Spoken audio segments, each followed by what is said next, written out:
नमस्कार. चला तर मग आज आपण एकच स्थानी 5 असलेल्या संख्येचा वर्ग कसा करायचा एकदम शॉर्ट ट्रिक्स मध्ये पाहणार आहोत. तर फर्स्ट काय करायचं, एकच स्थानी संख्येचा वर्ग करायचा.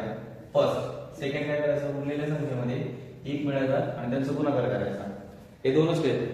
फर्स्ट स्टेप काय, एकच स्थानिक संख्येचा वर्ग करणे आणि सेकंड उरलेल्या संख्येमध्ये 1 मिळवणे आणि त्यांचा गुणाकार करणे. तर एक उदाहरण पाहू आपण. 35 चा स्क्वेअर करायचा.